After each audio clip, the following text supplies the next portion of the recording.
Herkese merhabalar. Neşe'nin tarif adresi YouTube sayfama hepiniz hoş geldiniz.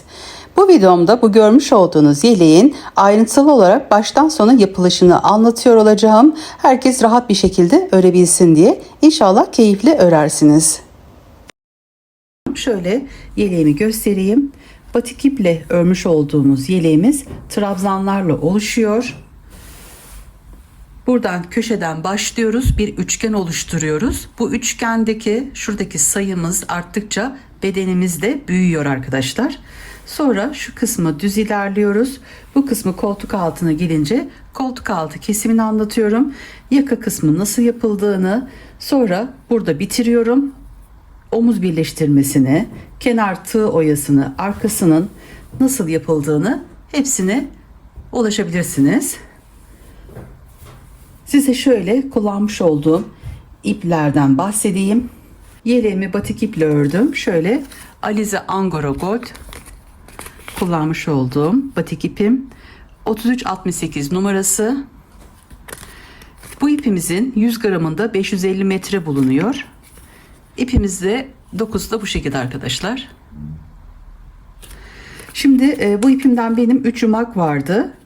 Biraz küçük başladım. Hani yetip yetmeyeceğini bilmediğim için ilk defa yaptığım bir model. Toplamda arkadaşlar 3 yumak ip 36 beden için yeterli olacaktır. Daha büyük bedenlerde mutlaka elinizde 4 yumak olsun. Çünkü yeleğimiz 4 parçadan oluştuğu için 4 yumak almanızı tavsiye ederim. İpimiz batik olduğu için her batik ipte şuradaki renk gidişatları farklı oluyor. 1, 2, 3. Sonra bakın burada renklerimiz var. 4. Sonra şu kısma gelince 5, 6. Bu batik ipimde 6 renk kullanılmış. Aynı şekilde devam etmiyor. Yani bu kısımdan gelip bu kahverengi, yeşil, yeşilden sonra tekrar buradaki renkler gelmiyor. Yani bunu ona göre ayarlamanız gerekiyor. İpinizi yeşilden diyelim orta kısmından çıkarıyoruz, ortasından bakıyoruz, yeşil başlamış. O zaman diğer 4 parçanın da yeşille başlaması gerekiyor arkadaşlar. O zaman buradaki desen oluşuyor. Bu görmüş olduğunuz desen ve şu şekilde açmış olduğum zaman şu ön bağcığımı çözeyim. Bu şekilde desenimiz oluyor.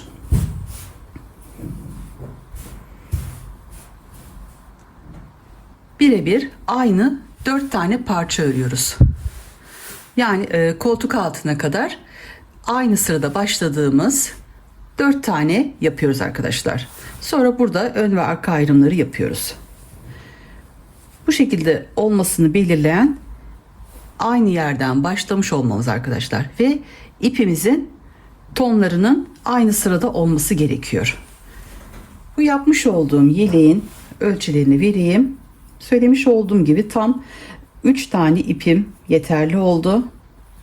Büyük bedenlerde 4-5 ayarlamanız gerekiyor. Ama tabii ki bu batik ipinizi içindeki bu renklere göre değişebilir. Bazı batik iplerde 3 renk olabilir arkadaşlar. O zaman belki 3 yumak bile yeterli olacaktır. O yüzden tam sayı vermek aslında doğru olmuyor ama mutlaka 4 tane olsun. Şimdi şöyle ölçülerini vereyim kapalı halde. Bunu ben bu kısımdan 20 tane olarak yaptım.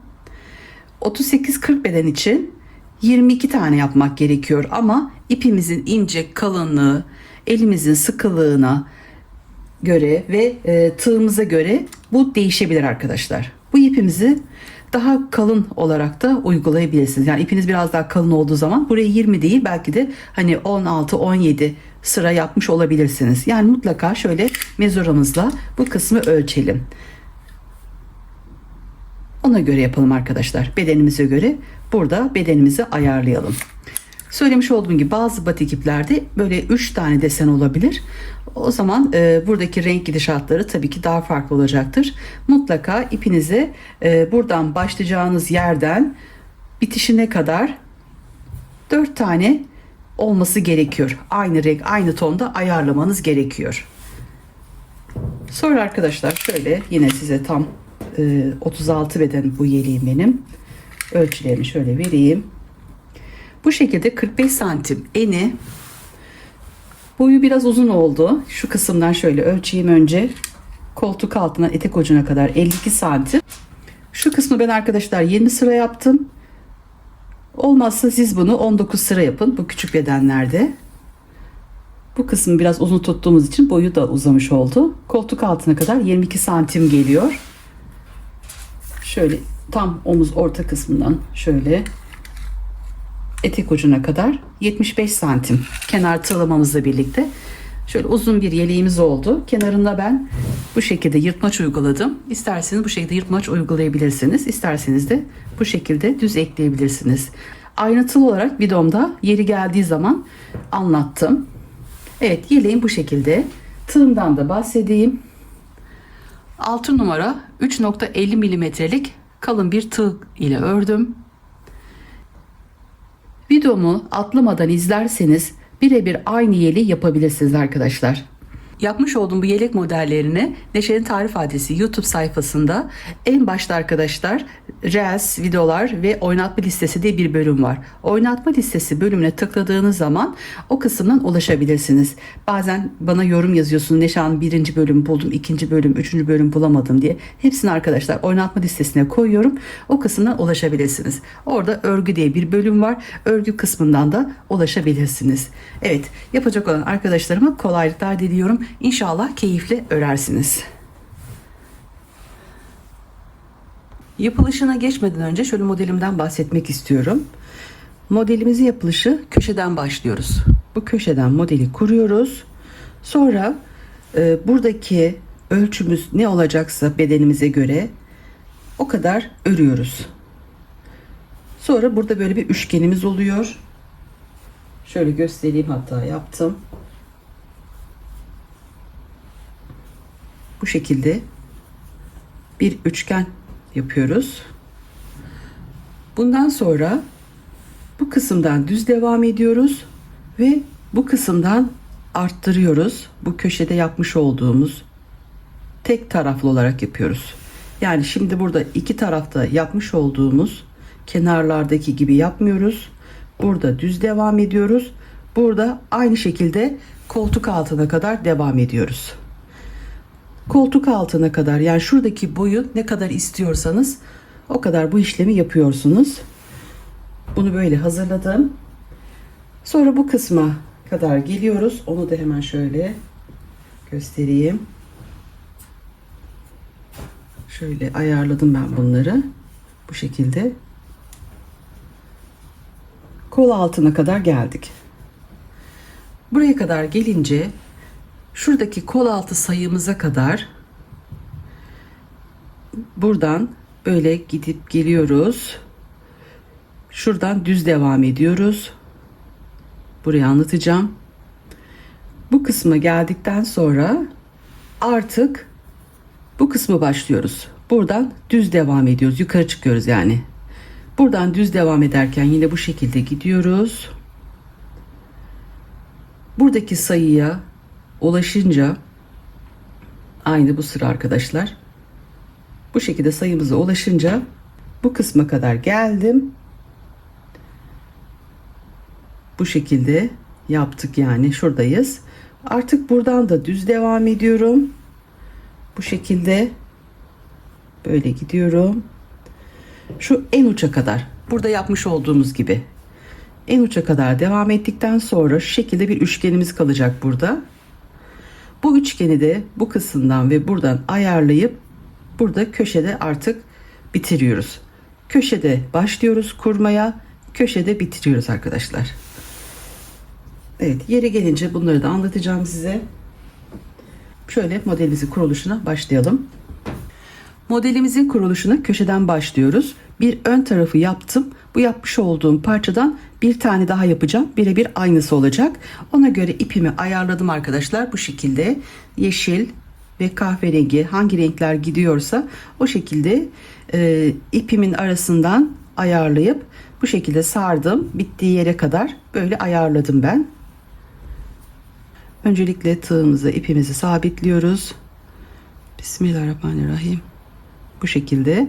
Sonra 1 2 3 4 5 zincir çekiyoruz. Şöyle döndürüyorum arkadaşlar. Buradaki ilk zincir arasına batıp arasından çıkartıyorum. Buradaki ilmeğimi buradaki ilmeğin arasından da çıkartıp burada bir kutucuk oluşturuyoruz. 4 zincir çekiyorum. 1 2 3 4. Şimdi bunu bu şekilde çeviriyorum arkadaşlar, bu kısmı. Tığın başını bir kere doluyorum.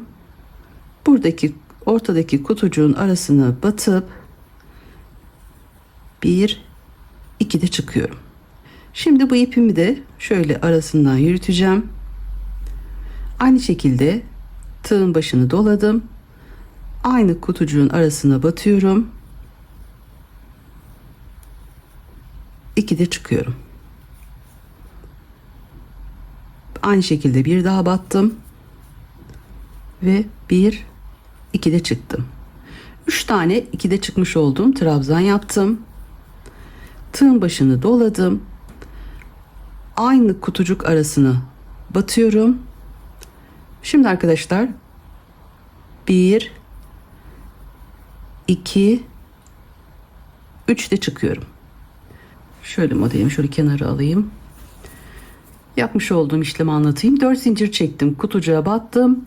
1 2 3 tane 2 de çıktığım trabzanlar yaptım. Sonra tekrar başını alıp tığın kutucuğa batıp 1 2 3 de çıktım en son. Bu birinci sıramız bu şekilde. Şimdi 1 2 3 4 zincir çektim ve geriye döndüm. Burada 3 zincirle çıkmıştık yukarı. Şöyle oradaki araya batıyorum arkadaşlar. Buradan 2 de çıkıyorum. Kutucuğa battım, 2 de çıktım. Yine aynı araya battım, 2 de çıktım. Bir daha batıyoruz. Bu şekilde büyütüyoruz. Yani arttırıyoruz arkadaşlar. 1 2 3 tane doldurdum. Arada bir zincir çekiyorum. Buradaki 3 tane yapmış olduğum yere atlayıp en sondaki araya batıyorum ve 2 de çıkıyorum. Aynı şekilde buraya da dolduruyorum. 3 tane ikili trabzan yapıyoruz yani. 3 tane ikili trabzan yaptım. Tığın başını doladım. Aynı yere tekrar batıyorum. 3 de çıkıyorum. Tek tek 1 2 3. Bu kısımlarda 2 de çıktık. Bu kenar köşelerimiz böyle genişlesin diye bu işlemi yapıyoruz arkadaşlar.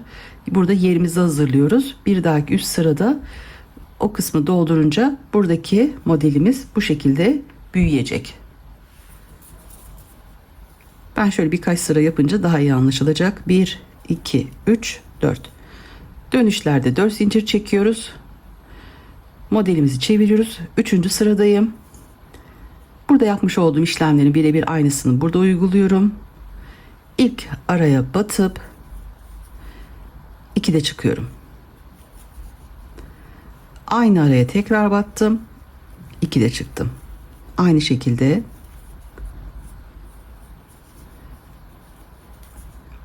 başta bu şekilde 4 zincir çekmiş olduğumuz yer, sonra 1 2 3 tane ikili trabzanımız var. Bir zincir çektim. Diğer kutucuğa, şu boş kutucuğa batıyoruz. Gittikçe bu kutucuklar tabii ki çoğalacak. 2 de çıkıyorum. Toplam 3 tane 2 de çıkmış olduğumuz trabzan yapıyoruz. Aralarda bir zincir çekiyorum. Şöyle yakından göstereyim. Bu üçlü, şurada bir boşluğumuz var en son. Bu boşluğa batıp 2 de çıkıyorum. Toplam baştakiyle birlikte 3 tane olacak.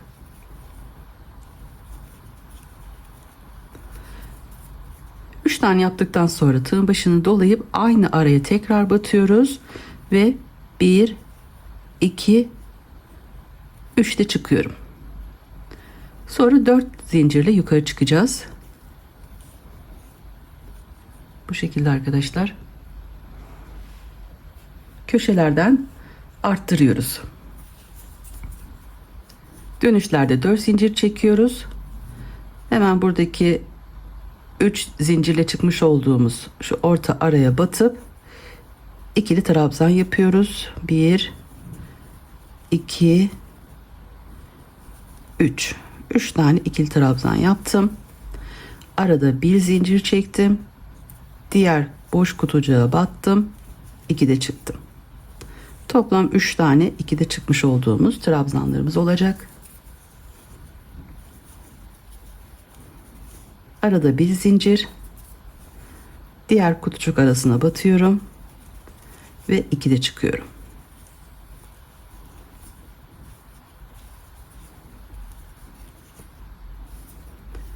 Bir zincir çektim. En sondaki yine buradaki boşluğu araya battım. 2'de çıktım. Aynı şekilde toplam 3 tane olacak. Sonra tığın başını doluyorum. 3 tane yaptıktan sonra tekrar aynı yere batıyoruz. Bu sefer arkadaşlar 1 2 3'te çıkıyoruz. Dönüşlerde yine 4 zincir, 1 2 3 4 zincirle geri dönüyoruz. Buradaki işlemimizi nasıl yapacaksak bedenimize kadar devam ediyoruz örmeye. Şu tarafa yapayım.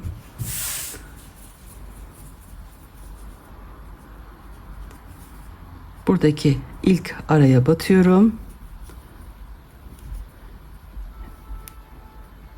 2'de çıkıyorum. Aynı şekilde 3 tane olacak. Bir zincir çekiyorum. Diğer boşluğa kutucuğa battım. 2'de çıktım. Aynı şekilde 3 tane burayı ikili trabzan olarak dolduruyoruz. Arada bir zincir çekiyoruz. Diğer kutucuğa 3 tane 2'de çıkmış olduğumuz trabzanımızı yapıyoruz. Arada bir zincir çekiyorum. Diğer kutucuğa geçtim. Yine 3 tane 2'de çıkmış olduğum trabzanda dolduruyorum. Ve bir zincir çekiyorum. En son yine arttırma yerine geldik. Burada 1 2 3 tane 2'de çıkmış olduğumuz trabzanımız var. Onun yanındaki en son boşluğa batıyorum. Ve 1 2'de çıkıyorum. Bu şekilde arttırıyoruz. 3 tane burayı doldurduktan sonra aynı yere tekrar batıyorum. 1 2 3'te çıkıyorum.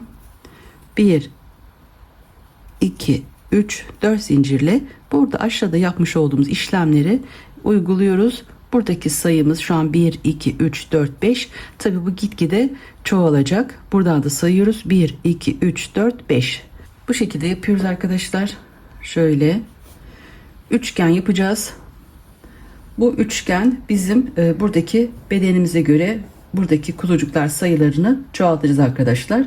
Şu an ben buradaki sıramı 20 olarak yaptım. 20 tane olana kadar buradaki trabzanların sayısı, bu kısım 20, bu kısım 20 olana kadar bunu aynı bu şekilde anlatmış olduğum şekilde örmeye devam edeceğim.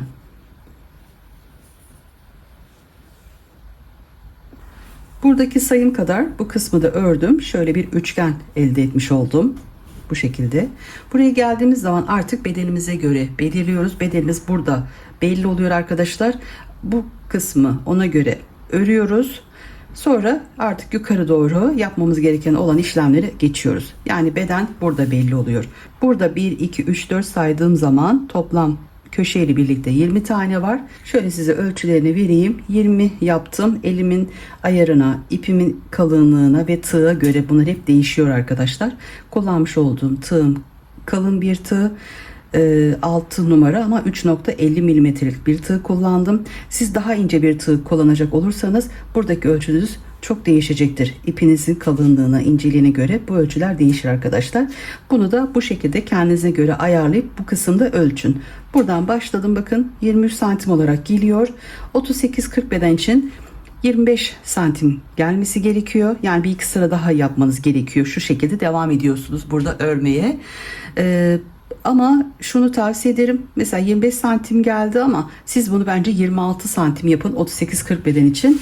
Neden öyle söyledim? Yukarı gittikçe bu toparlayabiliyor. Bakın şöyle 22 santime kadar yukarı kısımlarda modelimiz biraz daha toparlamış arkadaşlar. Şimdi burada dönüşlerde 1, 2, 3, 4. Bir tane zincir çektiğim için orayı 1 olarak söyledim arkadaşlar. 4 zincir çektim. Geriye döndüm. Bu kısımda artık arttırma yapmayacağız arkadaşlar. Burası düz devam edecek olan yer. Tığın başını doluyoruz. Normalde bu araya batıyorduk. Bunu yapmıyoruz. Buradaki ilk kutucuğun arasına batıyoruz arkadaşlar. Bu kısma. Battım. 2'de çıktım.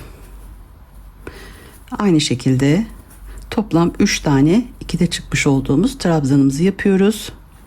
Arada bir zincir çektim. Diğer boşluğa battım. Ve aynı şekilde 3 tane 2'de çıkmış olduğum trabzan yapıp bir zincirimi çektim. Evet. Bu şekilde arkadaşlar buraya yaptık. Arada bir zincir çekerek buradaki boşluklara batıyoruz. Sıra sonuna kadar aşağıda yapmış olduğumuz işlemleri yapıyoruz.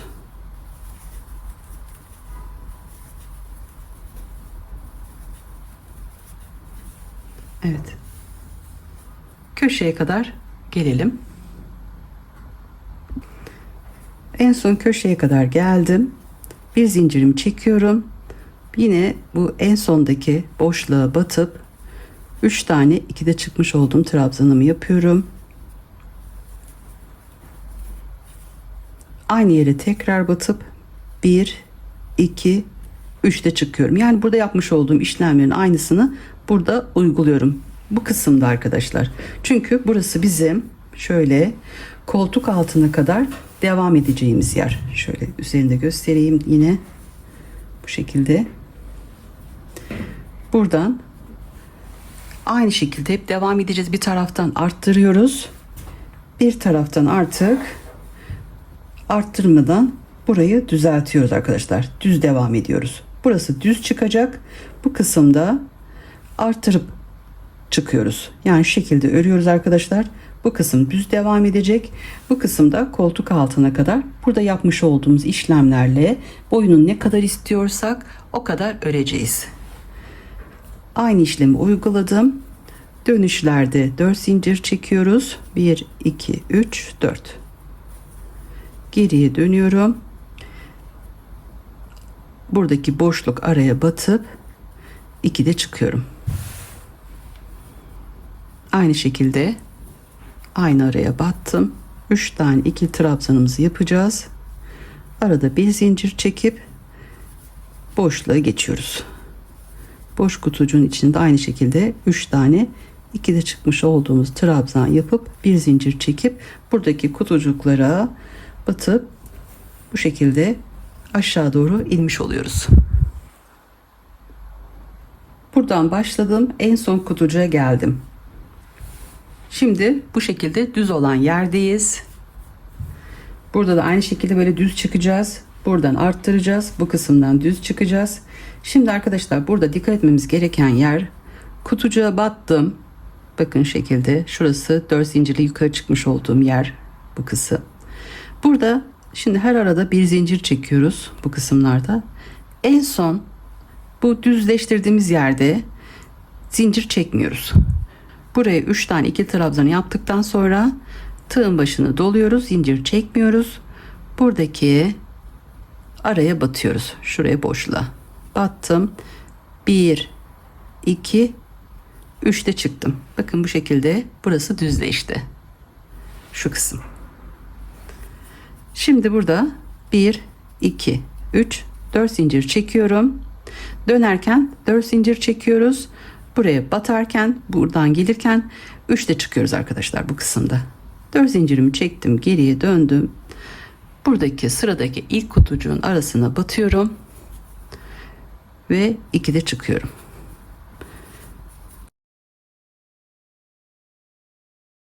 Aynı aşağılarda yapmış olduğumuz işlemleri devam edip sıra sonuna kadar gidiyoruz. Bir zincir çekip aralarda kutucukların içlerini böyle 3 tane dolduralım arkadaşlar. Yukarı doğru çıkalım. Şöyle bir duruşunu yine göstereyim. Şu kısım şu şekilde arkadaşlar, şurası şöyle, ikisi düz. Şimdi buraya baktığınız zaman bu kısım size şöyle bol olarak gelmesin. Buraya yaptıkça, şu kısımları ördükçe bu biraz daha şu şekilde toparlayacaktır arkadaşlar. Aynı buradaki gibi görünüm olacaktır. O yüzden dönüşlerde mutlaka 4 zincir çekiyoruz. Bu kısımdan gelirken de batıp alt kısma, yani şuradaki köşelere batıp 3'te çıkıyoruz arkadaşlar. Bu sıralamaları dikkat edelim sayılarımıza. Bu şekilde yukarı doğru çıkıyorum. Yukarı çıkınca da aynı işlemi uygulayacağız. Evet, devam edeyim şöyle örmeye buraya kadar. Köşeye geldim. Aynı şekilde bir zincir çekiyorum. En sondaki araya batıp 3 tane dolduruyorum. 2'de çıkmış olduğum trabzan yapıyorum. En son aynı araya tekrar batıp bu sefer 1 2 3'te çıkıp 1 2 3 4 zincirle geriye dönüyorum. İlk araya batıp 3 tane 2'de çıkmış olduğum trabzanımı yapıyorum. Evet arkadaşlar, bu köşeyi tekrar anlatmayacağım. Aynı bu şekilde örmeye devam edeceğiz. Buradan arttıracağız. Diğer taraftan da düz devam edeceğiz. Evet, arada bir zincir. Ne kadar boyun istiyorsak oraya kadar örüyoruz.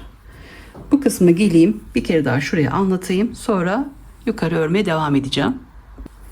Bu şekilde arkadaşlar, arada bir zincir çekip aşağı doğru gidiyoruz.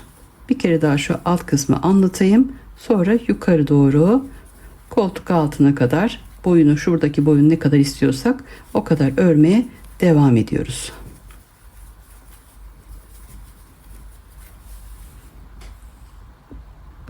Evet, aşağı doğru geldim arkadaşlar. Şimdi burada bir zincir çekmiyoruz. Tığın başını doluyoruz. Buradaki araya batıyorum. Şöyle göstereyim, bakın bu kısma batıp 1 2 3'te çıkıyorum. Bu kısmı şöyle düzleştirdik arkadaşlar. Dönüşlerde 4 zincir çekiyoruz. Geriye dönüyorum ve buradaki sıradaki kutucuğumun arasına batıyorum. 1 2'de çıkıyorum. Toplam 3 tane 2'de çıkmış olduğum trabzanı yapıp diğer köşeye battım. Bu şekilde yukarı çıkacağız. Yukarıda söylemiş olduğum işlemleri yapacağız. Bu kısmın şöyle duruşunu bir göstereyim arkadaşlar. Sonra arkadaşlar, bu şimdi diğer tarafı döndürdüğümüz zaman bu şekilde olacak. Bakın buradaki renk gidişatları da böyle uyumlu oluyor. Aynı şekilde aynı ipten başladığımız için bu şekilde arkadaşlar. Şimdi bakın bu kısım böyle düz olacak. Yani buradan gelirken buraya batıyoruz. Tığın başını almadan 3'te çıkıyoruz. Dönüşlerde 4 zincir çekip buradaki sıraları yapıyorsunuz. Bu kısmı aynı devam ediyorsunuz. Bu kısmı da bu şekilde dikkat ederek istediğiniz boya kadar örmeye devam ediyorsunuz arkadaşlar. Evet, örgüm bu şekilde koltuk altına kadar örüyorum.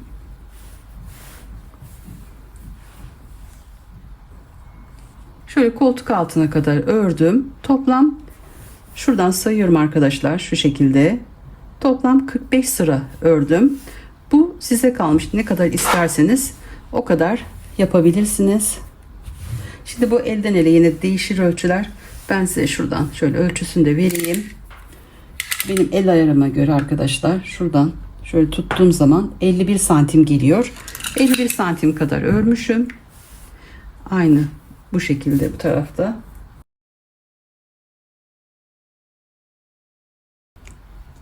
Bu şekilde olacak ön kısımlar. Kol altına kadar ördükten sonra artık burada dönüşümüzü yapacağız. Şu kısmı düz devam edeceğiz. 1 2 3 4 zincir çekiyorum burada. Dönüşte buradaki araya batıyorduk. Buraya batmayacağız arkadaşlar. Kutucuğun arasına batıp yine ikide çıkmış olduğumuz trabzanımızı yapacağız. Bu şekilde bakın düz oluyor. Yani araya batmıyoruz. 4 zincir çekip burada köşede yapmış olduğum işlemin aynısını burada uyguladım. Arada bir zincir çekiyorum. Aşağıya kadar iniyorum. Aşağıya kadar indikten sonra da burada da arkadaşlar bu kısımda yapmış olduğumuz işlemleri devam edeceğiz. Burada şu an yapmış olduğum işlemi kol altını belirleyene kadar yapıyoruz. Sonra düz yukarı çıkacağız. Bu kısım arkadaşlar. Düz yukarı çıkacağız. Evet, şimdi buradan örüyorum. Bu kısma kadar geliyorum. Alt kısma geldim arkadaşlar. Yine aynı şekilde burada yaptığım gibi hiç zincir çekmeden buradaki kenar kısma batıyorum. 3'te çıkıyorum. 1 2 3 4 zincirle geri döndüm. İlk kutucuğun arasına battım. Evet. Aynı bu kısımlarda yapmış olduğumuz işlemleri yapıp yukarı doğru çıkalım. Yukarı kadar ördüm. Koltuk altını ayarladığımız yere geldim. Şu kısmı düzleştireceğiz. Aynı şekilde burada da arkadaşlar burada yapmış olduğumuz gibi zincir çekmiyoruz. Tığın başını doluyoruz. Buradaki biraz önce 4 zincirle aşağı dönmüştük. Araya batıyorum ve 1 2 3 zincirle çıkıyorum. Sonra 4 zincir çekiyorum ve geriye dönüp ilk kutucuğun arasına batıyorum. Bu kısmı dolduruyorum. 3 tane.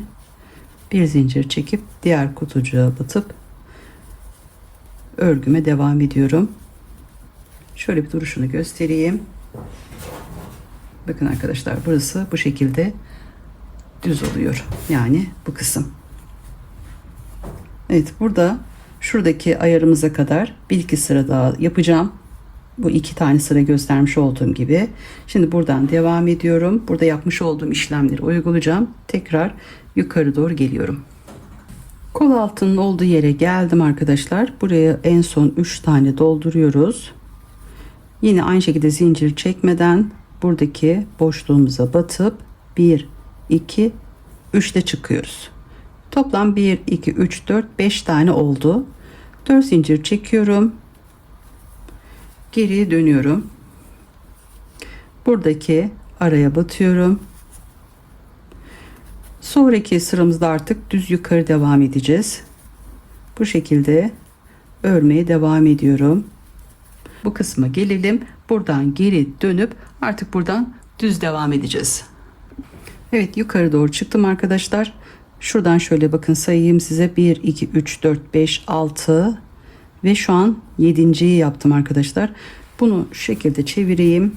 Buradan bakıyorum. 1 2 3 4 5 6 7.'yi yapmışım. 7. sırada 6.'nın olduğu yere batıp doldurup düz yukarı çıkmışım. Aynı işlemi burada uyguluyorum.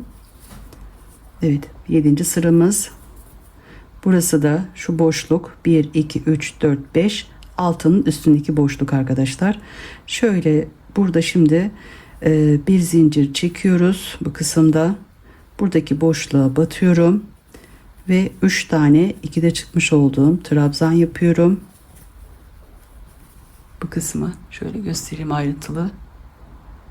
7. sırada geldim. Bir zincirimi çektim. Buradaki 6. sıranın üstündeki boşluğa battım. 3 tane 2'de çıkmış olduğum trabzanımı yaptım. Sonra tekrar aynı yere batıp 1 2 3'te çıkıyorum.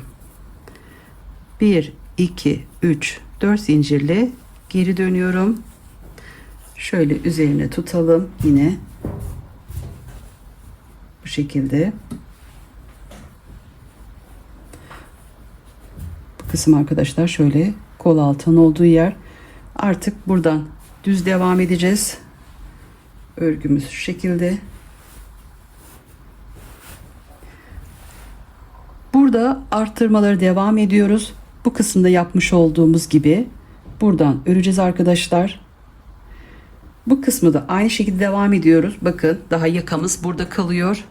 Bu şekilde örüyoruz. Buradaki işlemlerin aynısını uygulayalım. Burada da bu kısımda yapmış olduğumuz arttırma işlemleriyle devam edelim. Bu kısma kadar arkadaşlar şöyle. Bu kısma geçeceğiz. Buradan yine örmeye devam ediyoruz. Evet, şöyle bu kısmı bir yapalım. Şurası biraz daha belli olsun. Araya batıyorum. 2'de çıkıyorum.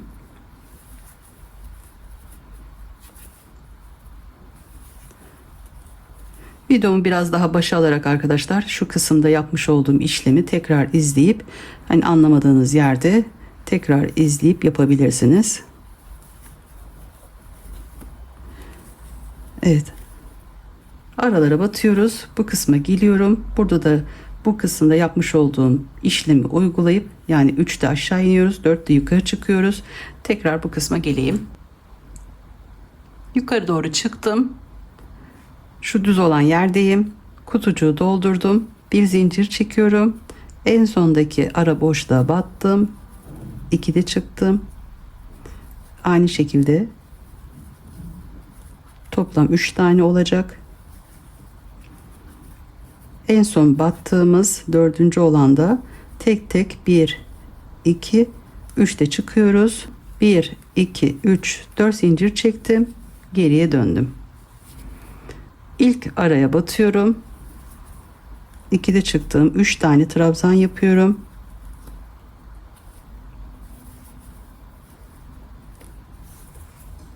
Bir zincir çekip diğer kutucuğa batıyorum. 3 tane buraya dolduruyorum. Bir zincir. Şöyle şu kısmına doldurayım. Duruşunu göstereceğim. Evet, bu şekilde aşağı doğru ineceğiz. Şöyle göstereyim.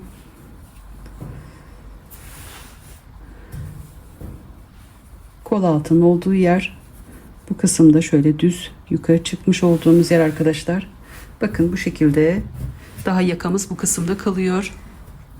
Bundan dolayı burada örmeye devam ediyoruz. Bu kısma kadar arkadaşlar.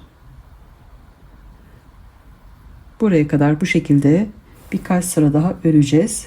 Şuradaki sayımı da vereceğim size. Olmazsa şimdi şöyle sayıp vereyim. Şu kısmı saydım. Toplam burası arkadaşlar 44. sıram. Bu kısım 44.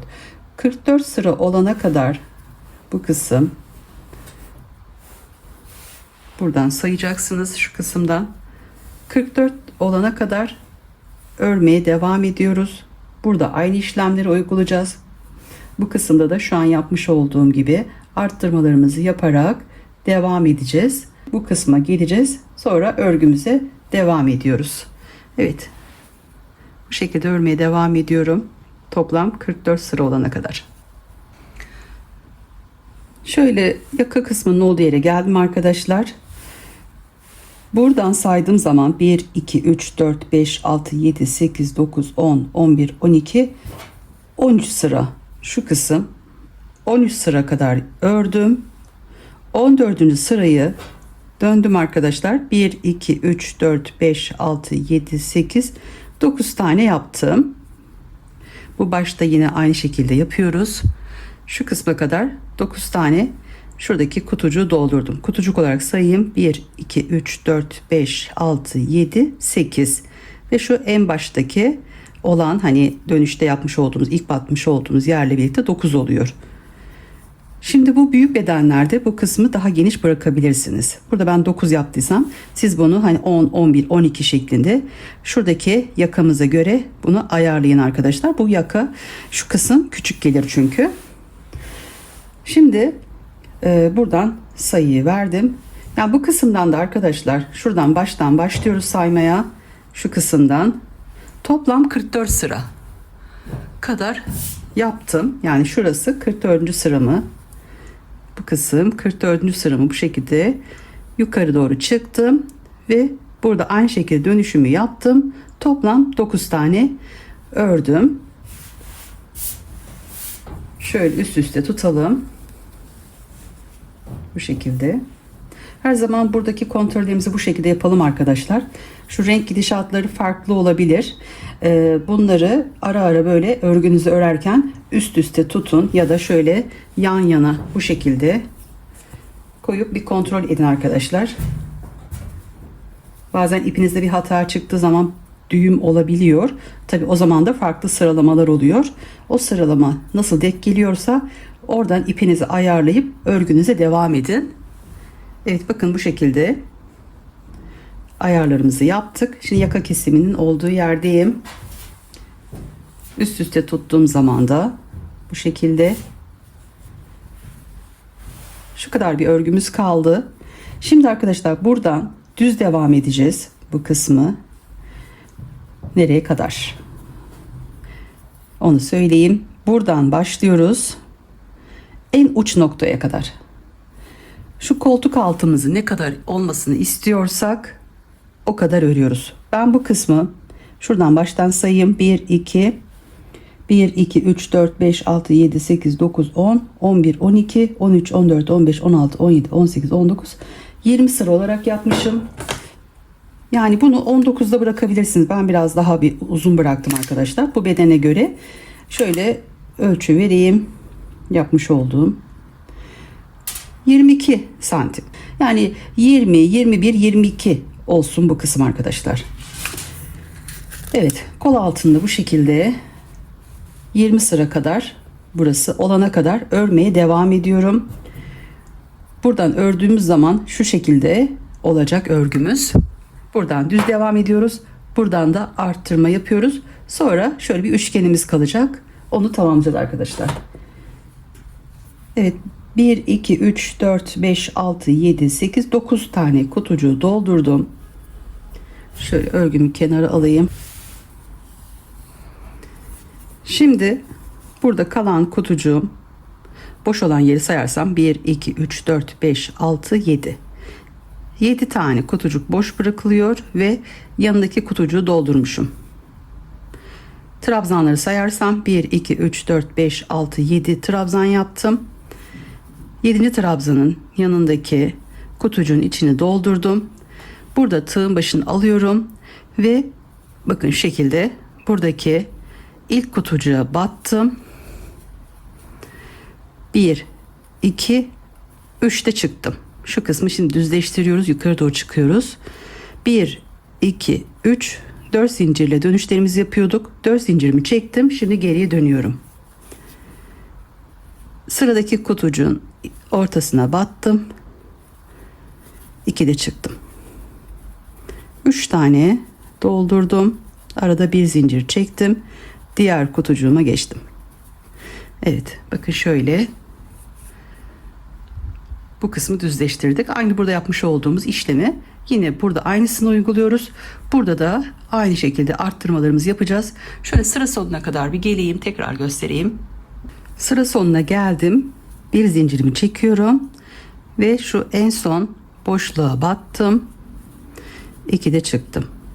Aynı şekilde toplam 3 tane olacak.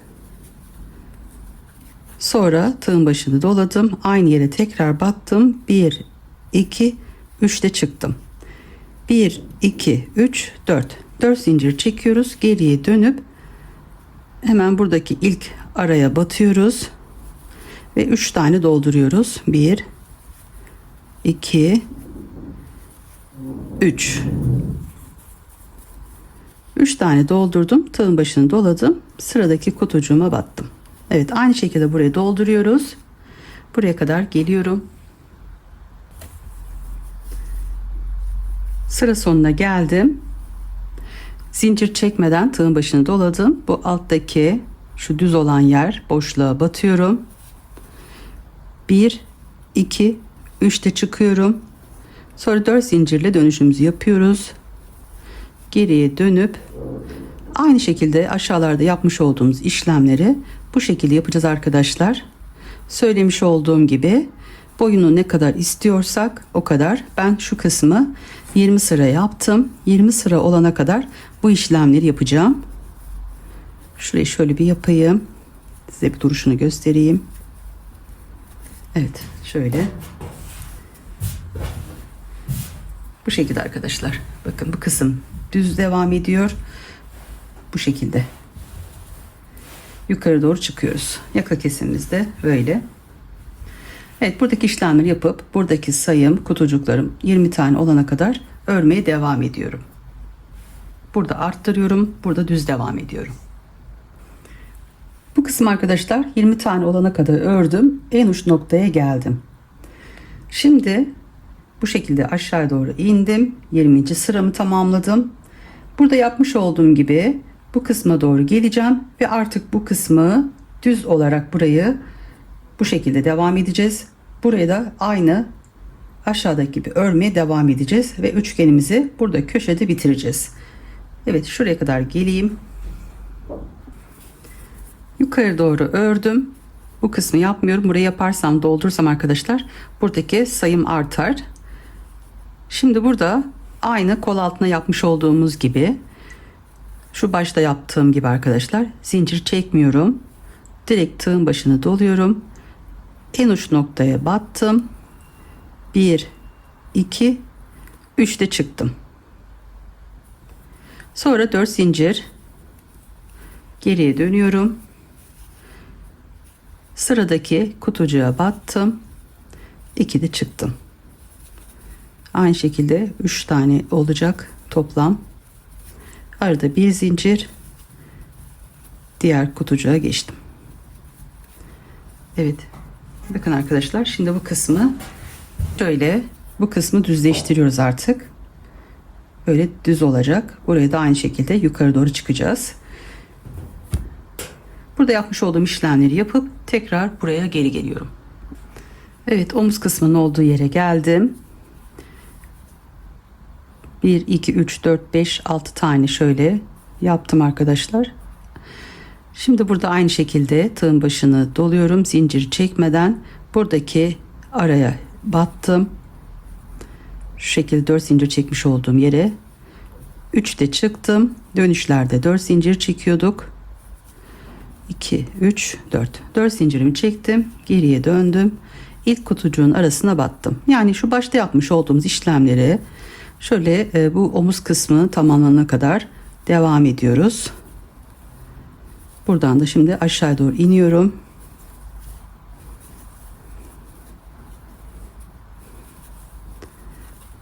Arada bir zincir.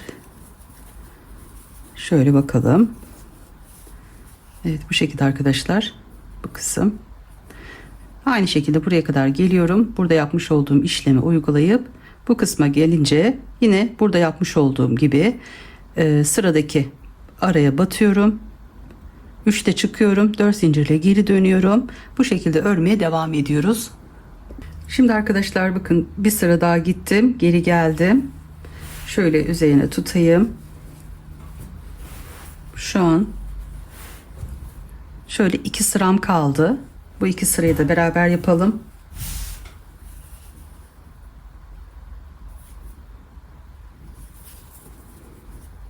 Bir, iki, üç, 4 zincirle geri dönüyorum. İlk kutucuğa battım.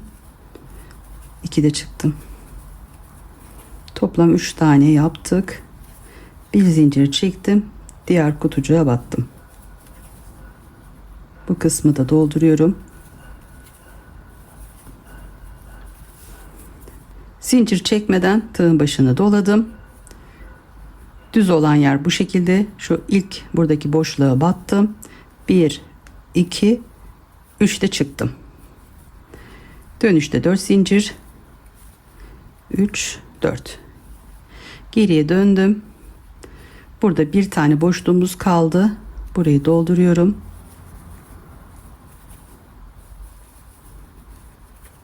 Toplam 3 tane. Tığın başını doladım. Buradaki araya battım. 1 2 3 de çıktım. Bu kısımda arkadaşlar 1 2 3 4 zincir çekiyorum. Geriye dönüyorum. Buradaki araya batıyorum. Şöyle arasından çıkartıyorum ve bir zincir çekiyorum. Sağlam olsun istiyorsanız bir zincir daha çekebilirsiniz. Yani şu şekilde arkadaşlar, bakın başlamış olduğumuz yer gibi oldu. Hani 5 zincir çekmiştik ilk başta, sonra 4. araya batmıştık. O şekilde yani bu modelimiz gördüğünüz gibi arkadaşlar, buradan köşeden başlıyoruz ve köşede bitiriyoruz. Bu şekilde yeleğimin diğer tarafını da, ön parçasını tamamlamış oldum. Artık buradan zincirimizi çektikten sonra şöyle ipimizi kesiyoruz. Biraz uzun keselim. Arasından yürütürüz bunu. Sonra şöyle arasından tekrar geçirebilirsiniz. Çekebilirsiniz de, çünkü bir zincir fazla çekmiştim. Şöyle arasından bu şekilde yapabilirsiniz. Evet, buradan şöyle sıkıştıralım. Sonra iğneyle bunu şu şekilde arasından yürüteceğiz, temizleyeceğiz. Evet. Böylelikle bir ön parçamızı da yaptık. Söylemiş olduğum gibi dikkat etmeniz gereken, iplerimizin aynı yerden başlamış olmamız gerekiyor. Bu şekilde. Aynı sıralama denk gelsin diye bu işlemi yapıyoruz. Bu yeleğimizin bir ön parçası. Bunu da arkadaşlar model iki yönlü de kullanılabilir. Bu şekilde ters çeviriyoruz. Bu şekilde bakın, bu hizalarda oluyor. Böyle tuttuğumuz zaman da böyle bir şekil oluyor. Şöyle göstereyim. Şimdi arkadaşlar, ben bunu eklemelerini yapmadan önce tüm 4 parçayı ütüleyeceğim. Ütü yaptıktan sonra eklemelerimi yapacağım. Önleri bu şekilde ayarladık arkadaşlar. Şimdi arkayı yaparken de aynı buradaki gibi aynı şekilde başlıyoruz. Şöyle 1, 2, onları da şöyle göstereyim. 3 ve 4. 4 tane parçamız aynı şekilde aynı yerden başlanacak arkadaşlar, bu şekilde. 4 tane parçamız. Önleri yaparken buradan arkadaşlar 44 sıra yapmıştık. 44 sıradan sonra yaka kesimimizi ayırıp buradan düz devam etmiştik. Arkayı yaparken bu kısmı buradan düz olarak çıkacağız arkadaşlar. Tek farkı bu. Kol altı kesimimiz aynı şekilde. Hatta şöyle yaptığımın üzerinde göstereyim. Şöyle. Buradan şöyle üzerine tutup daha iyi anlaşılır. Şimdi şurada bu kısma gelince, şuraya gelince arkadaşlar, burada buradan bu şekilde yaptık. Önde, arkada bu yaka kesimini yapmıyoruz. Buradan bu kısmı arkadaşlar düz olarak öreceğiz. Şimdi diğer parçamda düz ördüm. Şöyle göstereyim. Bakın bu şekilde. Önlerde şöyle yapmıştık. Yaka kesimin olduğu yer. Arka kısımda yaka kesimini yapmıyoruz. Arka olduğu için buradan düz devam ediyoruz.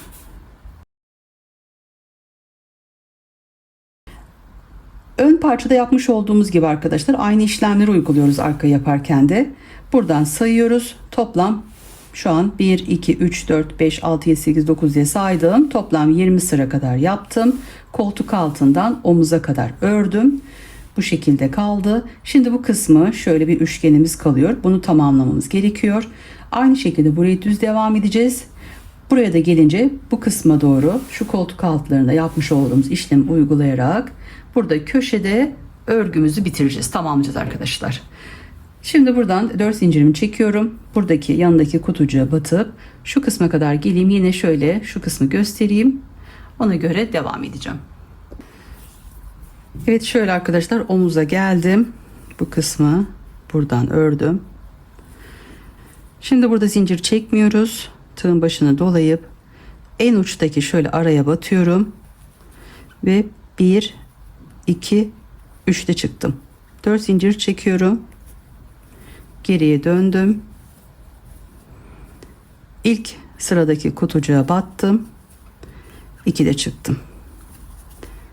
Aynı şekilde 3 tane yapıyoruz. Şöyle baktığınız zaman bakın şurada şöyle bir bolluk görebilirsiniz. Bu aşağı indikçe bu bolluk düzeliyor arkadaşlar.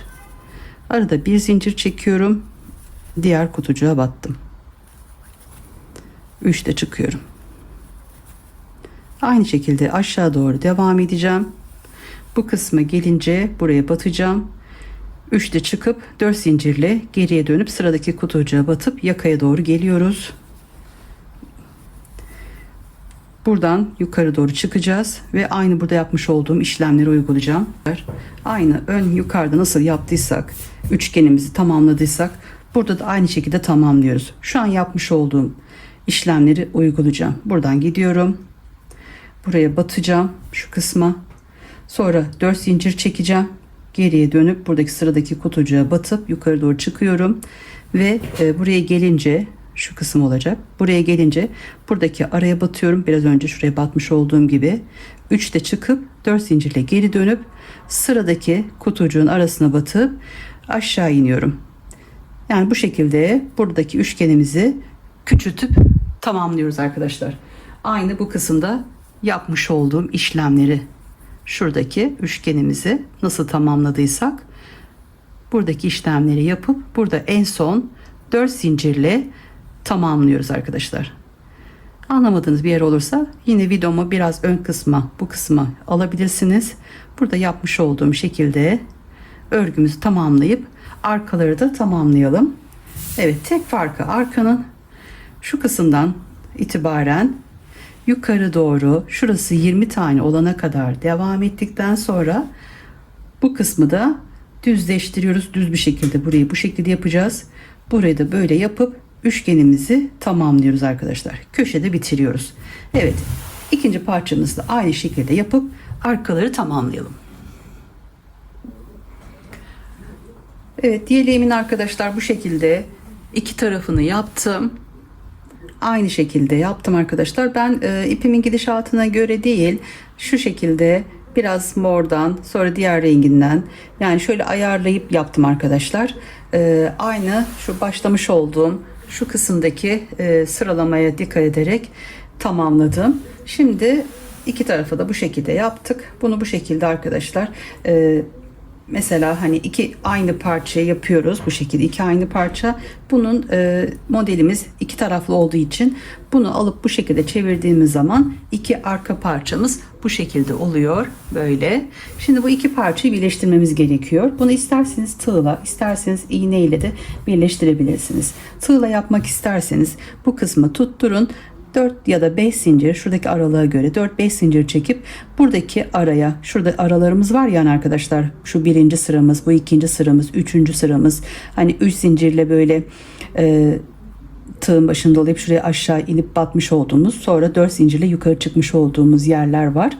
Bu kısımlar arkadaşlar, burası 3'tü, burası 4'tü, yani şu köşeler, bu köşeleri birleştirip yapabilirsiniz ama şurada kalın mı duracak, nasıl duracak, yani onu ayarlayıp yapın. Kaydırma yöntemiyle yaparsanız daha iyi olur.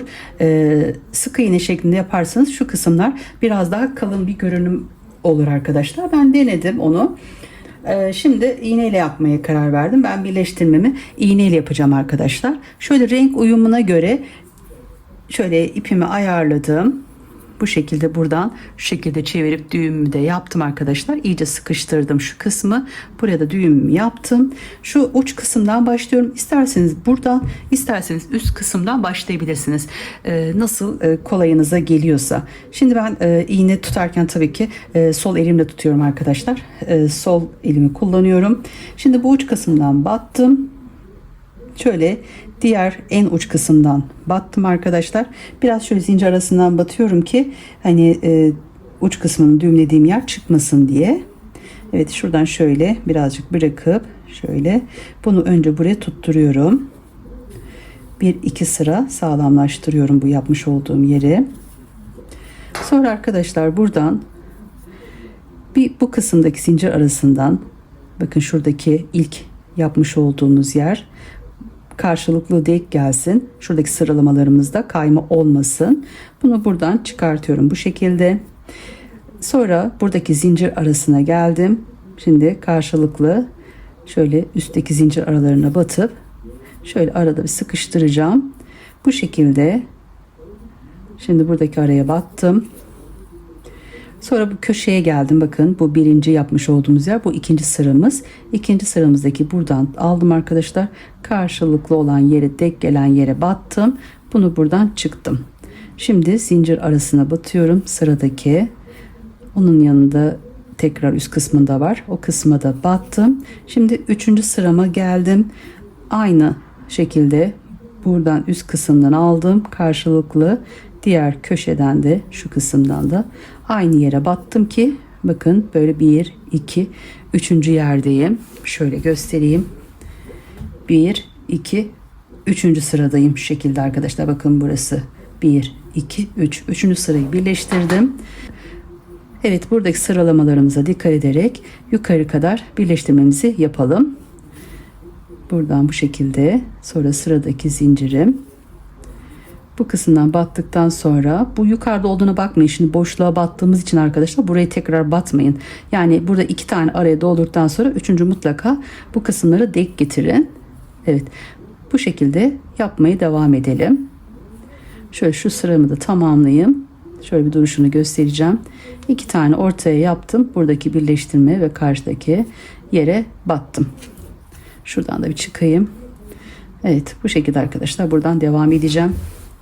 Evet, orta kısımda bu şekilde görünüyor arkadaşlar. Daha düzgün durduğunu düşünerek bu şekilde yapmaya karar verdim. Evet, sıramı bu şekilde renklerin uyumuna göre iplerimi de ayarlayacağım. Burayı yeşil olarak denk getireceğim. Kayma olmasın. Şu kısımlara dikkat ederek eklemelerimizi yapıp üst kısma kadar, buraya kadar birleştirmemizi yapıyoruz.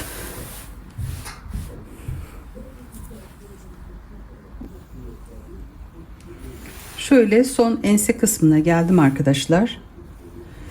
Şöyle bitirişini de göstereyim.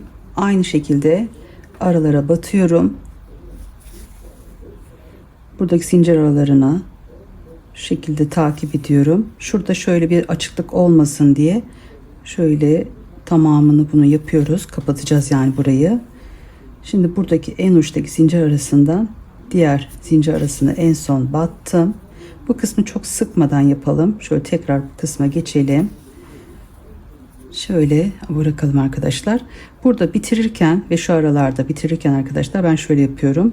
Şu aradan geçirdikten sonra şuradaki ipimin arasından şöyle geçiriyorum arkadaşlar. Şuradan şöyle bir sıkıştırıyorum.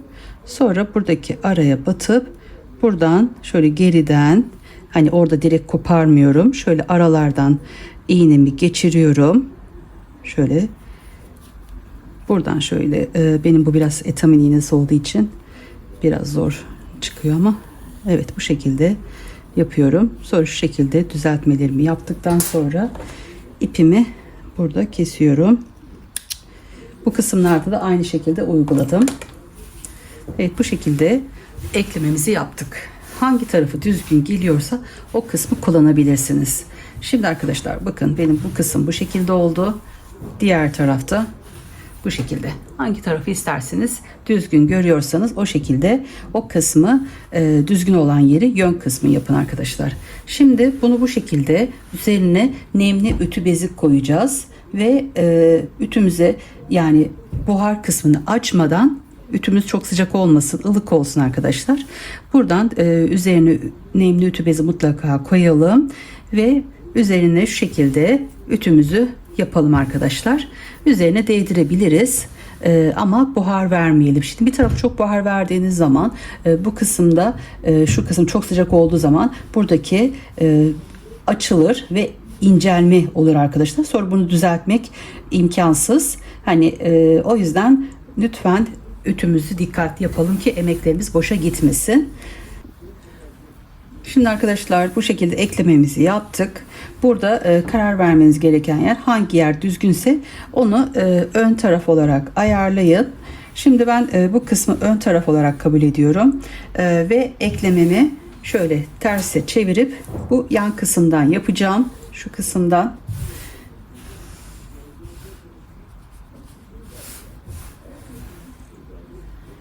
Şöyle bir ön parça alıyorum. Biliyorsunuz iki tarafı da çevirdiğimiz zaman ona göre oluyor. Şu kısımlar şöyle ortaya denk gelecek. Sadece buna dikkat ediyoruz burada. Bu şekilde koyuyoruz arkadaşlar. Çünkü iki tarafı da uygulanabiliyor, iki tarafa olduğundan. Şimdi bunu bu şekilde şöyle açıyorum arkadaşlar. Bu kısım ters tarafı. O zaman bunu bu şekilde eklemem gerekiyor. Bakın bu şekilde arkadaşlar. Şimdi aynı şekilde bu ortada yapmış olduğum gibi bu kısımdan baştan başlayacağım.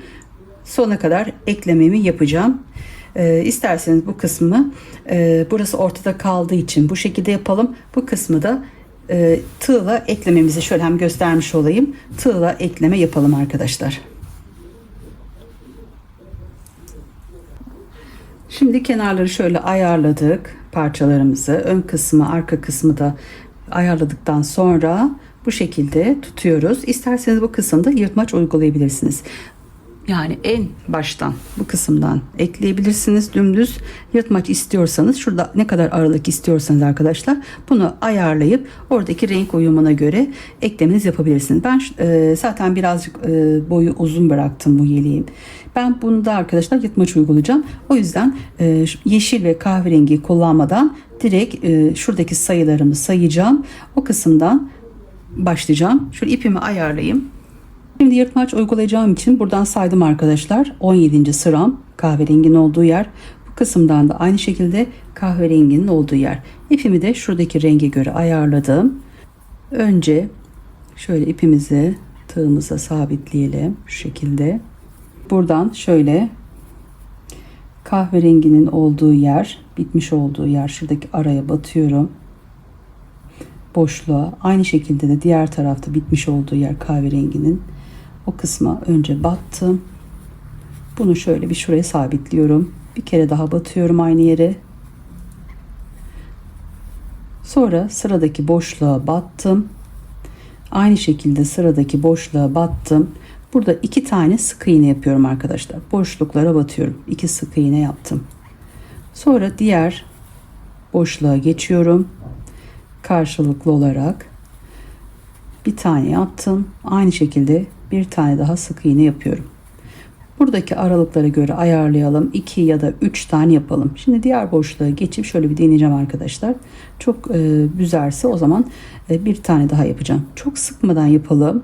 Gergin olmasın. Evet, 2 tane buraya yaptım. Şimdi diğer kısma geçtim. Bu şekilde bir tane daha yapıyorum. Evet, şöyle bir duruşuna bakalım. Evet, bu şekilde yapmak daha kolay oluyor. Şöyle bir kabarıklık oluyor. O da çok fazla değil arkadaşlar. Şu şekilde. Evet, aynı uygulamayı burada ortada da yapabilirsiniz arkadaşlar. Ben iğneyle yaptım. Şöyle düz olsun diye. Bu şekilde de uygulayabilirsiniz. Bu şekilde arkadaşlar çok gergin olmayacak şekilde buradaki renk oyunlarına dikkat ederek yapalım. Şimdi bu kısım bu şekilde duruyor. Bir de diğer taraftan şöyle bakalım. Evet. Bu şekilde de yön kısımdan görünüyor arkadaşlar. Evet, renk oyunlarına dikkat ederek iki tarafında eklemelerimizi yapalım. Şuradaki sayılarımızı dikkat ederek yırtmaç istiyorsanız bu şekilde yapabilirsiniz. İstemiyorsanız birebir bu kısımdan başlayıp kol altına kadar eklemelerimizi yapabiliriz. İki tarafta da birleştirmelerimi yaptım. İki ön parçayı bu kısma ekledim. Bu şekilde arkadaşlar ön kısımdan duruşu. Diğer tarafta aynı şekilde. Evet, bu şekilde yaptık yırtmaçlı yerleri. Bunun kenarlarından da küçük bir tığ oyası yapacağız arkadaşlar. Şimdi omuzları birleştirelim. Aynı şekilde ters kısmı şu şekilde çeviriyoruz. Bu kısmı da bu şekilde. Şöyle katlayalım. Buradaki ip renklerinde yapabilirsiniz. Şöyle parça ipim vardı. O parça ipi kullanacağım. Buradaki sayılara göre önce sayalım. Ona göre birleştirmemizi yapalım. Burada toplam 1, 2, 3, 4, 5, 6, 7, 8, 9 sıramız var. Buradan sayıyorum. 1, 2, 3, 4, 5, 6, 7, 8, 9. Bu kısımdaki 9. sıra. Burada kahverenginin hemen yanındaki. Önce bu ön kısımdaki ilk araya batıyorum. Şu kahverenginin hemen yanındaki araya battım. Bir ön parçadan. 3, 4, 5, 6, 7, 8, 9. Buradan tekrar sayayım. 1, 2, 3, 4, 5, 6, 7, 8, 9. Aynen. Evet, kontrollerimi yaptım. Şimdi arkadaşlar buradaki araya, diğer araya battım. Aynı şekilde boşluğa batıyorum. Sık iğne yapıyorum.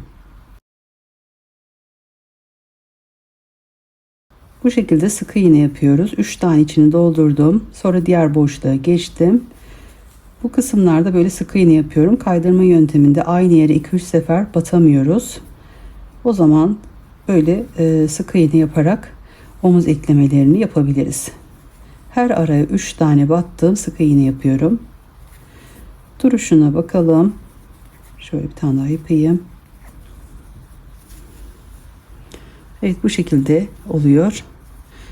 Sonra şu şekilde yatacak ve üzerinden şöyle düzeltip yine nemli bezimizi koyacağız ve ılık bir şekilde ütümüzü sadece değdireceğiz arkadaşlar, buhar vermeden. Bu şekilde tüm aralara 3 tane batıyorum. Omuz çevresinden bu şekilde arkadaşlar eklememizi yapalım. Aynısını diğer tarafta da uygulayalım. Şöyle bir kenar tığlamasını da göstereyim size. Şöyle yeleğimizin ön tarafına çevireceğiz. Bu şekilde modelimize uygun bir kenar tığlaması yapacağız. İpimizin gidişatına göre komple tüm çevresinden kenar tığlamamızı yapacağız arkadaşlar. Şöyle ilk köşeye önce batıyorum. Boşluğa battım. Sonra yanındaki ilk boşluğa battım. Buradan bir iki zincir çekiyorum. Buradaki ipimi sonra iğneyle yürüteceğim. Şöyle bir kere şöyle yapıp arasından da batabilirsiniz. Buraya boşluğa batıyorum arkadaşlar. 2 de çıkıyorum. Toplam baştaki ile birlikte 3 tane yapıyoruz. 1, 2, 3. Diğer boşluğa batıyorum. 2 zincir çekiyorum. Aynı şekilde buradaki araya da battım. 2 de çıktım. Bir tane daha yapıyorum. Baştaki birlikte 3 tane olduktan sonra diğer boşluğa batıyorum. 2 zincir, aynı boşluğa battım. Toplam 3 tane 2'de çıkmış olduğumuz trabzanımız var. Baştaki birlikte 3 tane oluyor. Sonra diğer boşluğa geçiyoruz. Her arada bu işlemi uygulayacağız. 1, 2 ve 3. yaptıktan sonra diğer boşluğa geçiyorum. 2 zincir çektim. Aynı araya battım. 1, 2 de çıktım. Aynı şekilde tekrar battım. 2 de çıktım. Baştaki ile birlikte 1, 2, 3 tane olduktan sonra diğer araya geçiyorum. Evet, böyle kolayca modelimize de uygun oluyor. Bir kenar tığlamamızı yapalım. Tüm yeleğimizin etrafından geçelim. Bu başlamış olduğumuz noktaya gelelim. Yani yırtmaç çevresinden de aynı işlemi uygulayalım arkadaşlar. Sonra isterseniz ön kısmına şöyle bir bağcık, yani bağlama olarak da bir ip ayarlayalım ve yeleğimizi hayırlısıyla tamamlayalım arkadaşlar. Evet, bu şekilde örmeye devam ediyorum. Şöyle bir göstereyim. Bu şekilde çıtı pıtı bir kenar tığlaması oldu arkadaşlar. Şurada boşlukta bu şekilde arkadaşlar. Evet, bu şekilde örmeye devam ediyorum. Kenar tığlamasını tamamladım arkadaşlar. Buradan başladım bu şekilde. Yaka çevresi, omuz etrafından, etek çevresinden döndüm. Bu şekilde yırtmaç çevresine de aynı şekilde uyguladım. Başlamış olduğum noktaya geldim arkadaşlar. Sonra şöyle bağlamak için şu ön kısımda bu şekilde bir tanesini yaptım. Bu kısmını da yerini hızladım. Burayı da beraber yapalım. Şöyle katlayayım.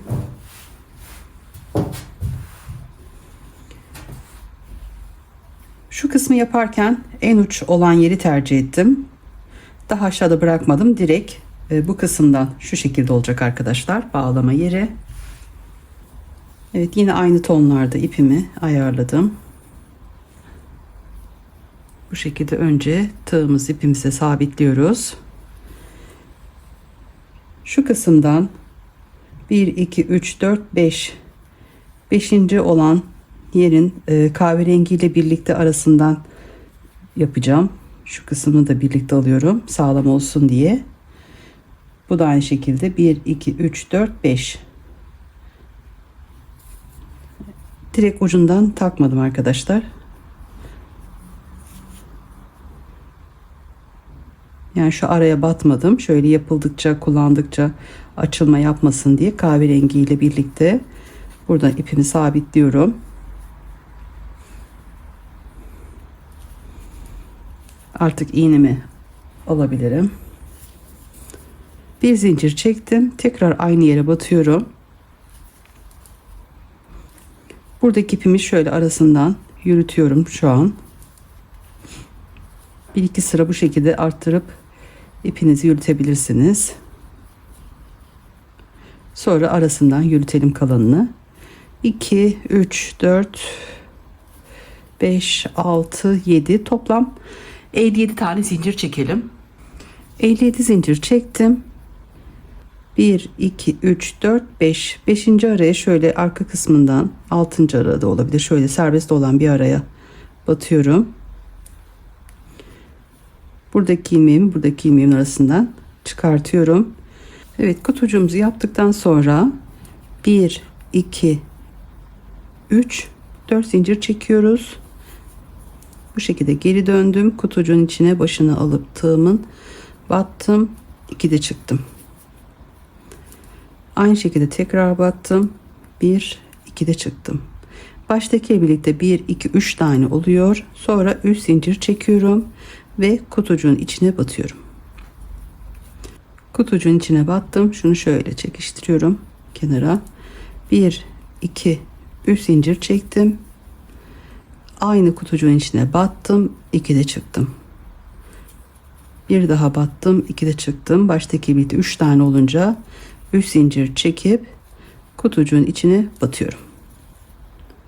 Bu şekilde 2 tane yapmış olduk. Tekrar 1 2 3 zincir çektim. Aynı kutucuğun arasına battım. 2 de çıktım. Aynı şekilde tekrar battım. 2 de çıktım. 3 tane olunca 3 zincir çekiyorum ve tığın başını almadan kutucuğun içine batıyorum. Bunu buradan şöyle arasından çıkartıp şurada bir zincir arasına batıyorum. Bunu buradan çıkartıp bir zincir çekiyorum. Sonra iğne ile buradaki ipimizi yürüteceğiz. Evet, bu şekilde arkadaşlar 3 tane yaptım. Şöyle göstereyim. Şimdi bunu keselim. Biraz uzun olarak şöyle sıkıştıralım.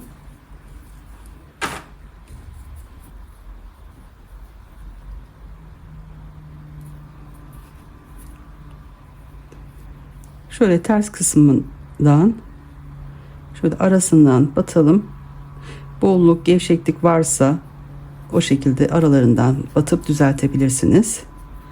Şu kısmı şöyle biraz çekiştirdim. Şöyle etrafından, arasından yürütüyorum.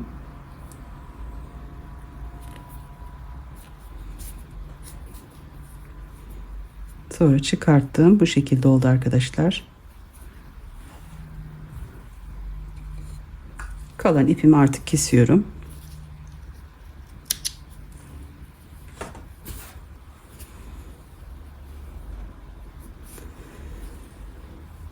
Aynı şekilde buradaki ipimizi de buradaki aradan yürütüyoruz.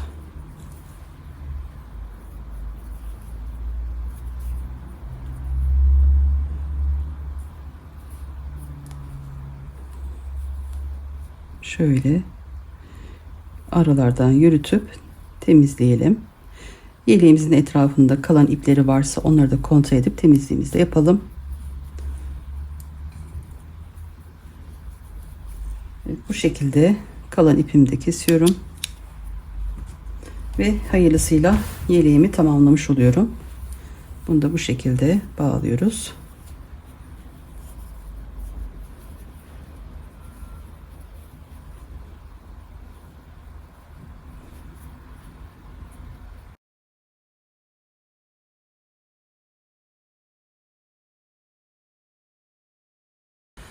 Bu şekilde oldu arkadaşlar. En son işlemimizi de yaptık. İplerimizi de temizledik. Sonra dilerseniz yine aynı şekilde şöyle kenarlarını düzeltip, bu kısmı düzeltip arkadaşlar, üzerine nemli ütü bezi koyup ılık bir şekilde sadece şu şekilde değdiriyoruz. Buhar vermeden düzeltip ütüleyebilirsiniz. Evet, yeleğim bu şekilde oldu. Evet, sizler de yaptıysanız bunları yorumlar kısmında belirtirseniz ben de haberdar olurum. Güzel yorum ve beğeninize sahip olma destek olursanız mutlu olurum. Beni izlediğiniz için hepinize çok teşekkür ediyorum. Başka tariflerde görüşmek üzere. Kendinize ve sevdiklerinize iyi bakın. Allah'a emanet olun. Hoşça kalın.